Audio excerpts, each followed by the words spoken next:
Welcome. Hold on a second. Testing. Can you guys hear me? We can hear Yes! Woo!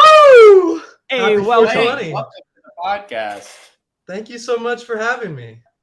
Our pleasure. Of Our course. pleasure. What do you want to chat about? Well, honestly, I know the spiciest topic around here is Amiri, and I feel like Amiri has been one of the hottest topics on YouTube, and one of the easiest brands to slam. That's fair. And I am an interesting person in the sense that I am an unironic Amiri enjoyer. And I have a whole Amiri collection with me and a small little PowerPoint lined up with some reasons that I love the brand that I feel like no one has expressed. So if I could screen share, that would be so sick. You should be able to. I hope this doesn't. If this becomes uncopacetic, You're out. Oh, cut. Yeah, no, it's all PG. Yeah.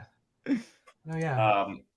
And by the way, right, I know I see AO Meng in here, and you're on deck, my friend.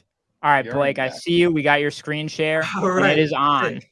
All right, so this is my assessment of the fashion community at the moment, and this is. Please wait. wow. I'm so sorry. I'm so sorry to interrupt you, but keep in mind that this will eventually be an audio podcast. So if you don't mind, as you're going through, kind of describe what's going on as well. That'd be fantastic. Oh, definitely. So here I have some screenshots from basically the entire fashion community, consistently rating Amiri super low, and in a lot of ways, I agree in so many ways. But I just wanted to put this here to show the length that Amiri has been shown on YouTube. And in the next slide, I'll show a little bit of history, which is one of the things that actually got me into fashion in the first place, which is celebrity styling. And I wasn't necessarily into a piece that was supposed to be worn every day. I wasn't necessarily into a piece that was for everyone. I was sort of into something that was highly collectible, that was made for someone who was going to be in front of a camera or someone that had a platform. And to me, Mike Amiri did that very well. And so I made this introductory slide to show this weird history with Mike Amiri and how he's been able to sort of infiltrate multiple genres of music. I mean, from K-pop to rock and roll to hip hop, and frankly, a lot of artists that I listened to growing up and a lot of artists that I respect. I think there's one of those screenshots is Guns N' Roses. Oh yeah, of course. And I show this shot just because of those jeans right in the middle, which are an old model, PPX1, which they don't make anymore. And I'll get to that. It's got an answer for everything. Prepared. I have done so much research. Sorry to cut you off. I'm on the edge of my seat. No. Take it away. Please keep going. Before I go further, I really want to talk about the year 2019, because I feel like 2019 for Amiri was the most pivotal year in the brand's history. And in my opinion, I don't like to make arguments, okay? I'm not here to argue, but I will make a thesis. That's what I'll call it. Okay. And my sort of thesis is Amiri post 2019 had many different goals as a brand, and those goals sort of strayed away from Amiri pre 2019. And I have many examples lined up here that I'm ready to talk about. And first and foremost, I want to actually agree with something that you guys said on your podcast, which is very intuitive, which is you're like, every now and then he comes out with a piece that's just a banger. And I'm like, that's so true, because what he does is for such unique people in that celebrity styling background that it's hard to relate to on a lot of levels. But I think, for example, like one banger he did in recent years was this jacket with this hair on the back. But it also highlights one of Amiri's downfalls post 2019, which is kind of like once you've seen it once, you've seen it every single time. And like every time you've seen this jacket on the street, it's like, okay, I've seen that already. And I do specifically remember though seeing that jacket and thinking like, damn, that one's a banger though. Like, man, Right. this collection isn't great, but yo, that's a banger. I also gonna agree with you when you went through on your tier list and you like highlighted SS 23, Spring Summer 23. I agree. Like Spring Summer 23 was a D for me too. And I'll get into sort of why that was. But I think it strayed so far from the core of Amiri that it's just sort of confusing where we're at now. Okay. And I think a lot of the OGs will remember things like before they even started putting button flies on the jeans, which was in 2019, they would put these really high quality zippers on there. And that was attractive to a lot of people like me. After 2019, they started doing like cheap logos, like the military logo that I thought was just kind of lazy and just like copy paste. And not that this MA thing was lazy, but it was sort of like the basis of a monogram that they were going to put everywhere. And I was just kind of like, I don't know if that really is the original vibe. It's definitely chasing the sort of monogram trend that was at its peak in that probably 2019, honestly, was the peak. Right. And another thing I want to point out is a lot of the basketball references. One thing that's interesting is the first basketball references came out right after the Lakers had just won everything. So it was extremely well timed. But the thing is, before 2019, there were no basketball references anywhere in Amiri, and it was sort of like coming out of nowhere. And it was cool, but it was like sort of adapting to that new audience of like professional athlete. Again, like the celebrity styling mind of Mike, I guess. Mm-hmm. And then of course, post 2019, you see a lot of the logo mania, which I wanted to show in this, which I mean was a trend for a while, but I mean it's just different than what I'm going to show in the next slide, which is what I believe to be the core and the real artistry. Again, t-shirts like this, I feel we're just a little lazy and cluttered, and I just don't know. We're a little far out for the listeners. What is on that t-shirt? Oh, on this t-shirt, this was the Wes Lang collaboration. And this particular t-shirt, sorry if I'm doing a poor job of describing for the listeners. Okay. On this particular t-shirt, this is the vampire with the lightning and the skeleton and what looks like a flag. And it's honestly so cluttered. It's a lot. Like, it's a lot, right? It's a lot. Yeah. And it's just not clean. It's not on point as I would hope. And then the last thing I want to talk about, just to get these out of the way in post 2019, is the little badge that they put on the butt of the jeans. Oh man, for some of the OGs, that's like embarrassing. Like, oh man, as someone who's been in it since before 2019, has been doing so much research, the newer models, just to me with the badge, I know you can take it off, but it's just like, oh man, like. So let me ask, because this is essentially meaningless to me, new to me. You know, why is the badge an affront? I think that the badge, it's a mark. Okay, so there are different tags that came along with Amiri throughout the years, and it started in 2016 and 2017 with some of the most OG pairs that are of the highest quality, and those are extremely expensive. But after 2019, he started putting the little badge on the jeans, and 2019 is when the quality just went down. Okay. So it's kind of like seeing the little E on a pair of Levi's. It's just like, oh, you know, this is like made in Mexico, and it's just worse than the big E. I guess I hesitate to say the word worse, though. And the reason I say that is because the prices of the jeans have come down over the years. So despite them getting lower quality and putting the stuff like the badge on it, it has allowed a new market of Amiri fans to come and enjoy the brand. So that's something I support. I like when new people join the brand. I'm not like a gatekeeper. That's cool. That's cool. I think so we've seen post 2019. So now I assume we're going to open the curtain and we're going to see good Amiri. For sure. Let's see it. I want to show you guys and I want to show YouTube and also the viewers some of the things that I love about Amiri and some of the things that are highly collectible and that are from before 2019. Okay. So first, I want to start off with this quote that Amiri said in 2016 where he was describing the brand, and he said it was a half cowboy, half vampire. Such a weird combo, but he tries to stick within that core. And he says he thinks the collections will always have that California base. I know, right? Nowadays, it's like, always? Okay.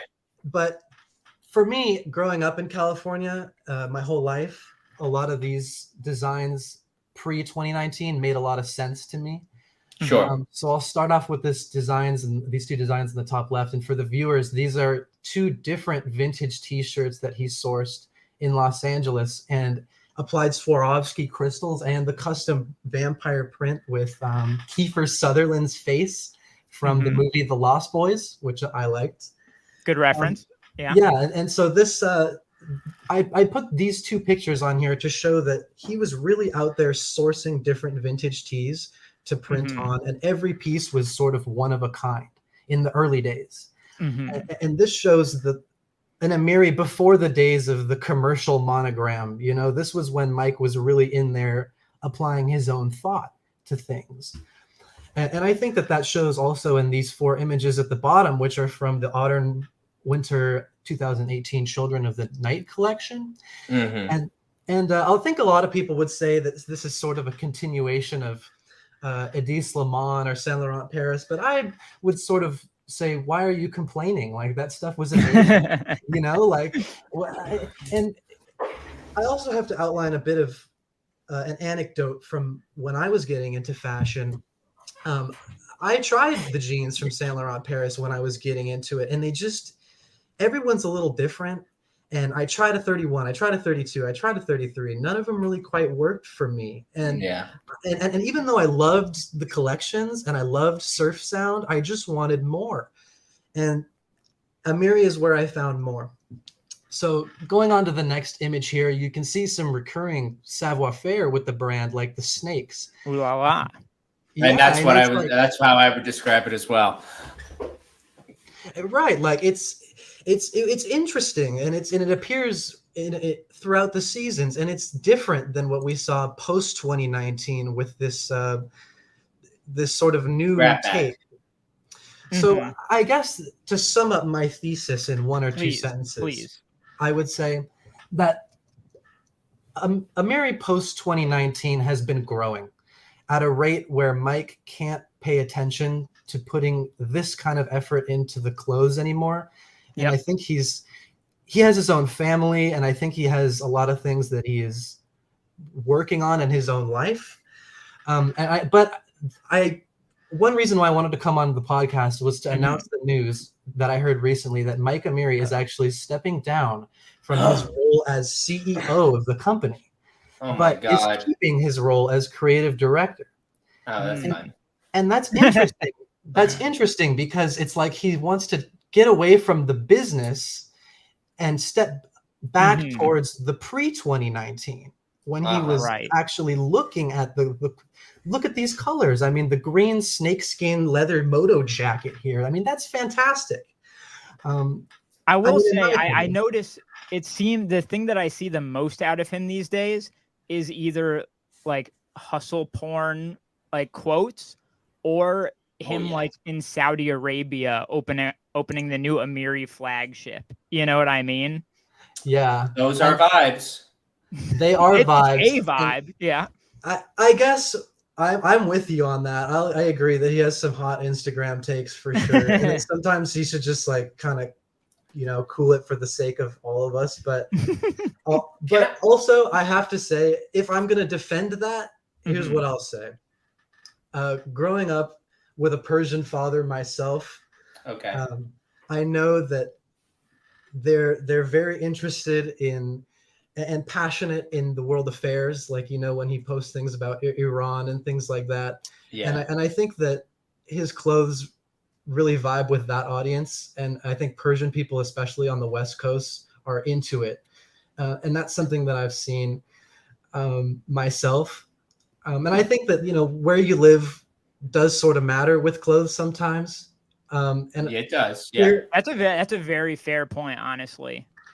And I think here it's like more typical, I guess you could say, of men to walk around in skinny jeans. And wearing skinny jeans was a long journey for me. You know, like, I can't say that I just started doing this. It took a while, you know, and I'm 5'9". I wanted to look a little bit taller, and the Amiri fit me well, and I looked taller, and I think people should look at themselves honestly and dress for what makes them feel confident. So Christian, I imagine, right, this was his thesis presentation for his PhD. We're on the judging panel. Do we have anything to say here? Can I first start off by saying, Blake, thank you so much for coming today, for putting together this PowerPoint presentation. Guys, this isn't even Google Slides. It's Microsoft PowerPoint.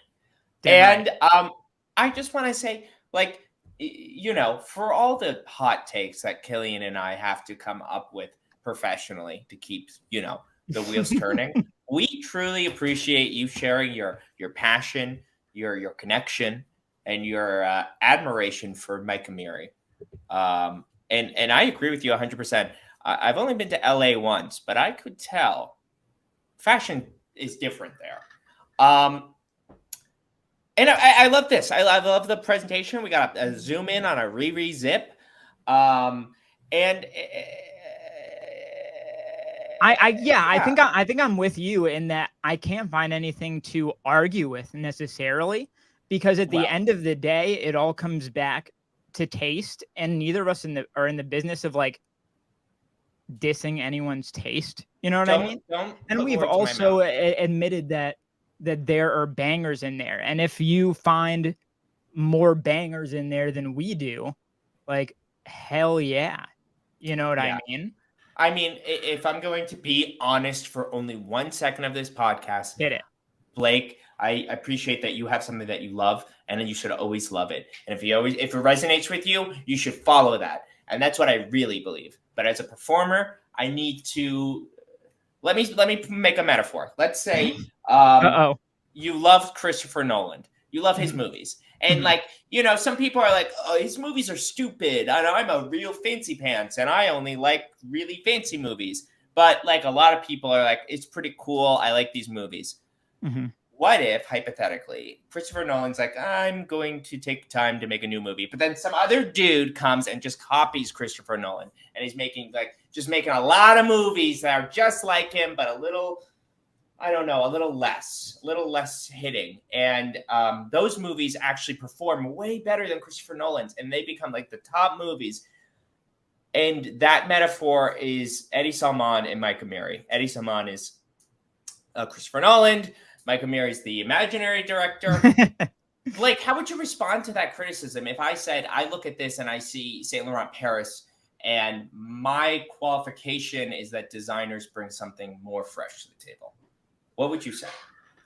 I guess I would say first I have to ask, what I got into fashion more recently over the last couple of years, and it's only recently that I've had money to spend on this sort of thing. And as a sort of new consumer, I wasn't really around for as much of the history, I guess you could say. And it's not that I am not interested, because I've watched every Eddie Salmon show at this point. But I think that I'm always obsessed with something new. And I think that Mike Amiri brought something new in a sense for me. I guess to elaborate on that more, I guess what it was the celebrity styling component of it. And one of the things you guys quoted in your episode was mixing the high with the low. Yeah. And one of the things that I really was looking for in the fashion space was something that looked super normal, but was made of the best materials. Yeah. And I think that, some of these pieces are loud, of course, but you can also find, like, I have plenty of examples here. I have the most normal mom jeans from Amiri you could find, and that's my style. I could show you some if it's a way in. It makes it's a way in. And everybody needs a way in. Like Christian made a video recently talking about how Supreme was a way in to a ton of people. Kilian, we've got somebody else on the line who wants to jump in. Yes. Regard to this conversation. Please. I also just want to take a moment to say, Blake, thank you so much. If I have to cut you off, that might happen. But I genuinely, earnestly love this. And I love this was sick. And thank you so much. And there is we all joke around. But like, I hope that you pursue this passion with your full heart. I hope one day Mike Amiri comes and like shakes your hand. You know, Damn and right. I mean that, and you deserve it. So I appreciate the time. Yeah, Thank of course. you.